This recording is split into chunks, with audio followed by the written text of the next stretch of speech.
This is such a upgrade for the BMW X5. 2 switches under here, one there, and sending her already modified turbos out to be even higher modified.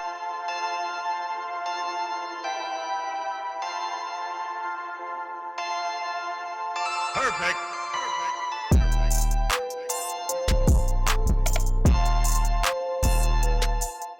If you're new here, welcome to the AutoLust YouTube channel. If you're already an AutoLust family member, then what's swinging, gang? Today, I'm going over what exactly happens to Sasha now that her fully custom 3.5 inch full exhaust, downpipes included, all the way back to the rear, well, all the way back to the rear axle and dumping, is complete. So I'm actually sitting inside her right now, and it's been a while since I made a video with these red seats behind me. You know, I mean, it feels so good having her back at the house. But I'm gonna show you the things that I've already upgraded. And hold on, sorry, let me turn this light on, got my finger in the way.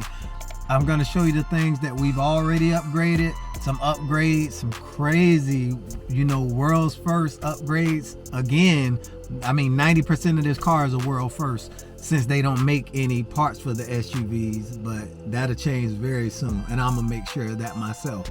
So I'm gonna show you guys these parts and some things that I've changed already. And since I'm in the car, I'll show you first and foremost. But let's flip it around to this steering wheel.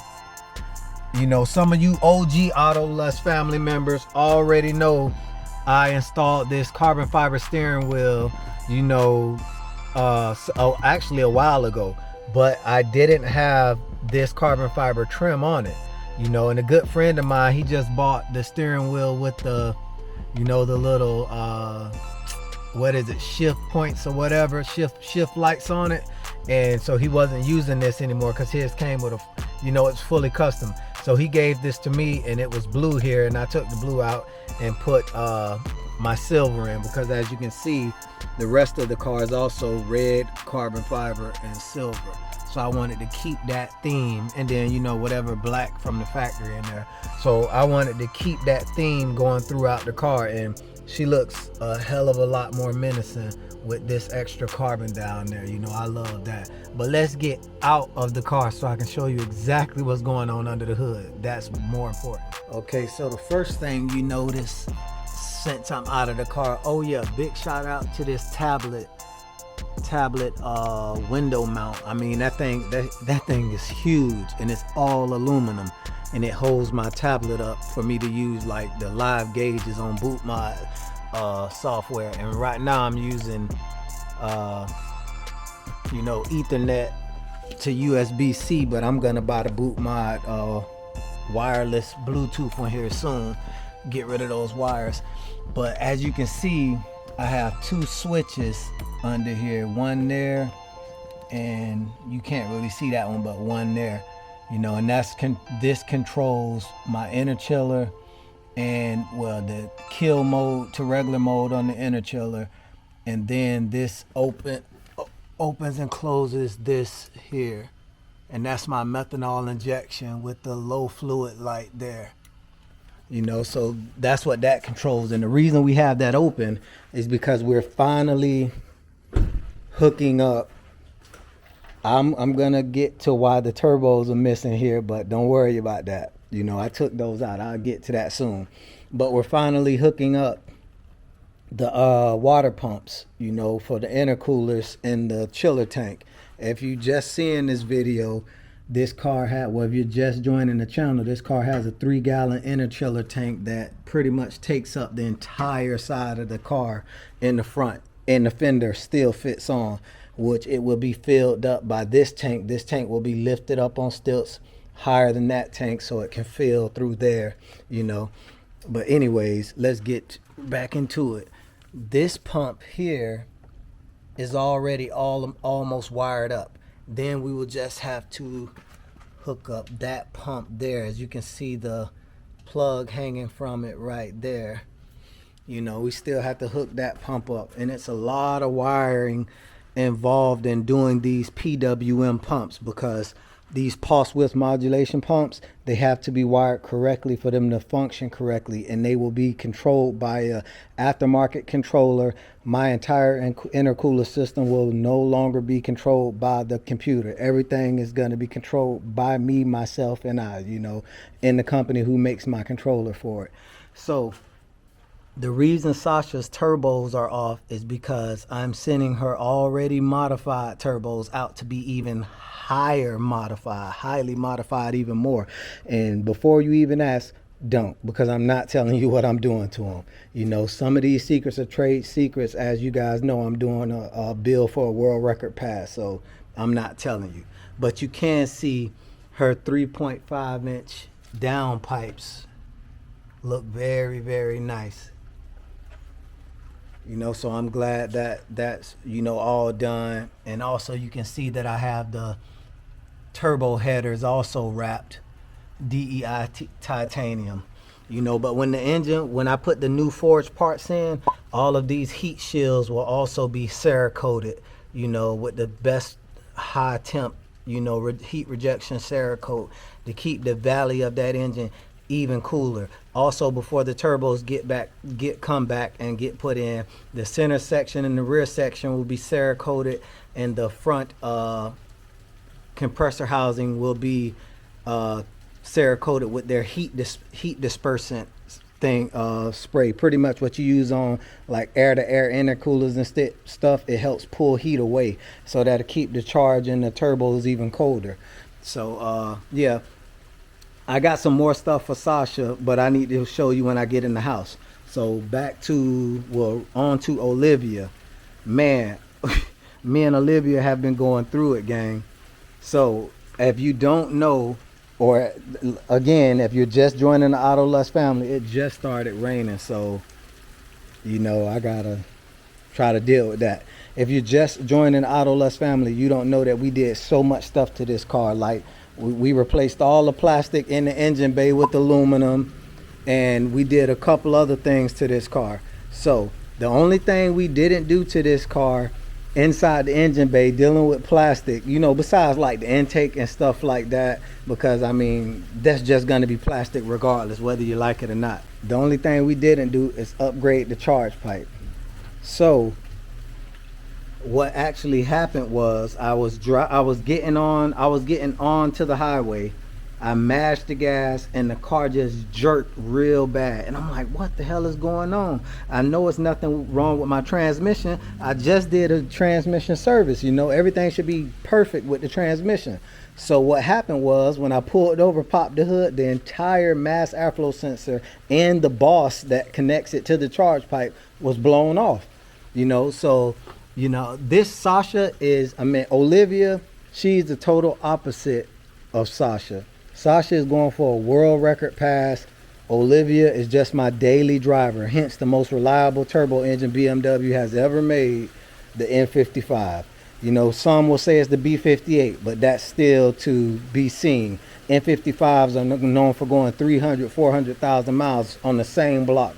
You know, when the B58 does that, then we can make that claim.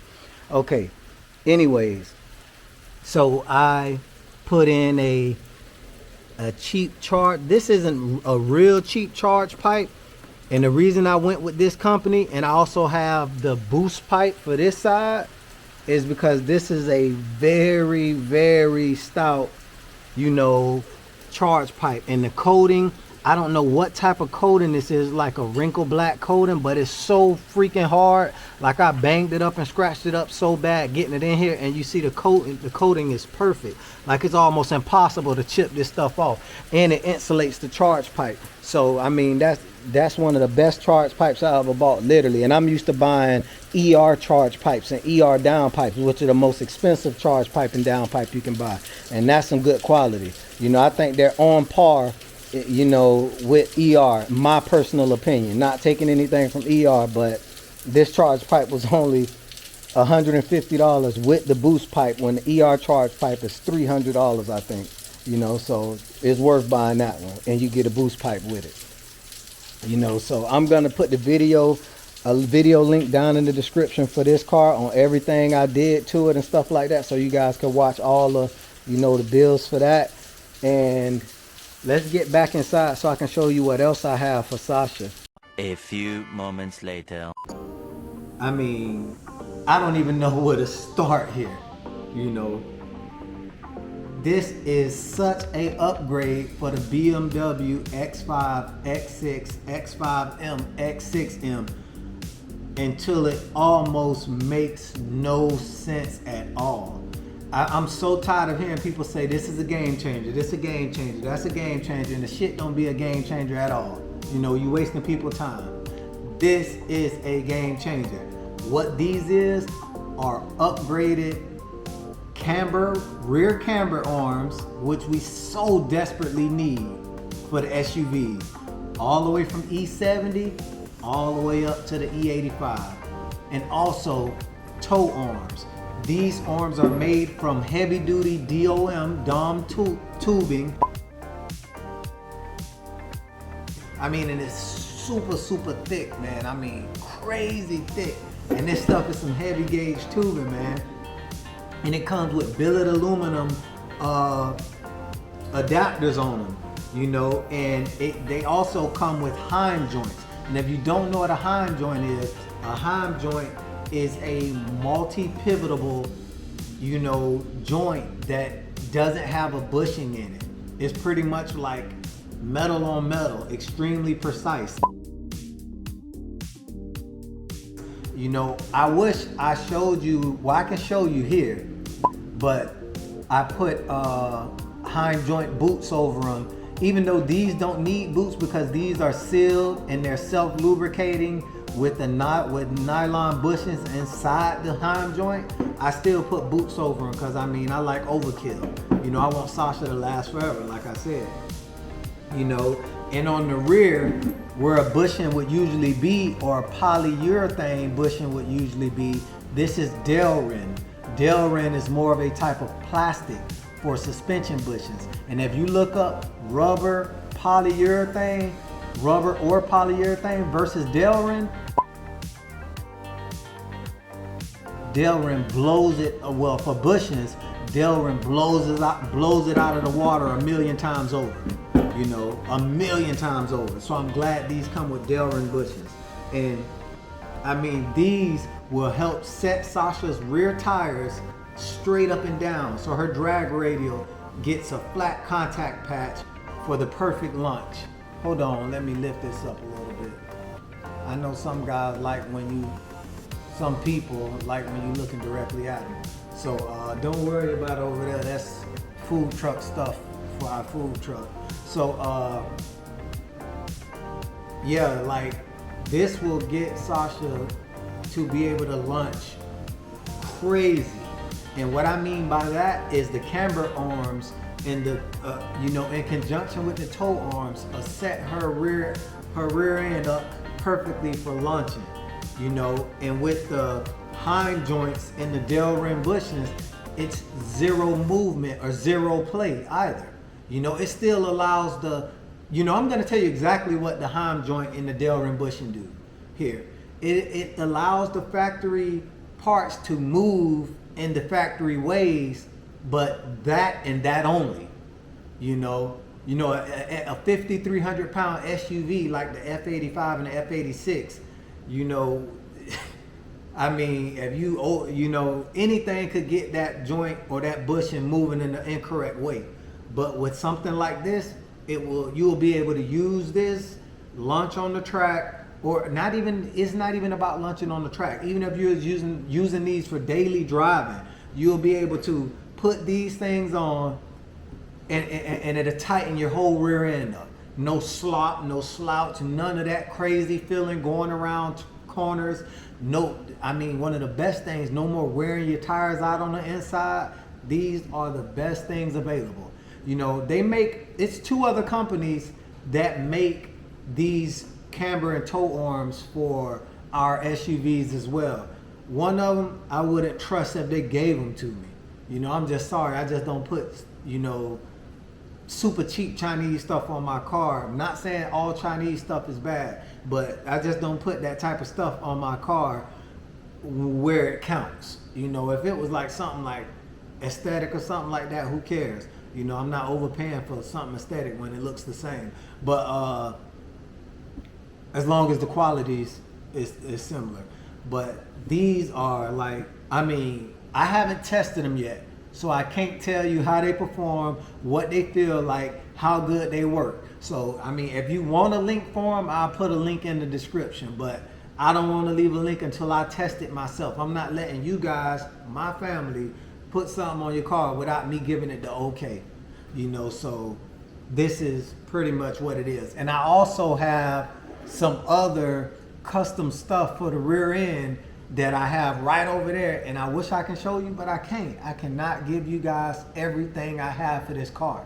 You know, if I tell you every detail, show you everything, you know, somebody with a lot more resources, money, and whatever else is gonna beat me to the world record. I mean, why would I even try that? You know, I put a lot of time, money, and ingenuity, you know, thinking, you know, trial and error, research and development, quality and control, just to bring this stuff to, you know, fruition, you know, to get this car ready to do what it needs to do. And I can't have nobody doing it before me. I mean, I'm not causing all my time a waste.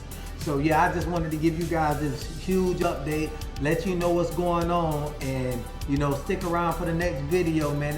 This build is gonna be crazy, just like you always knew it was. So like, share, and subscribe. She definitely gonna be scared though. Like, share, and subscribe, and Auto Lust out.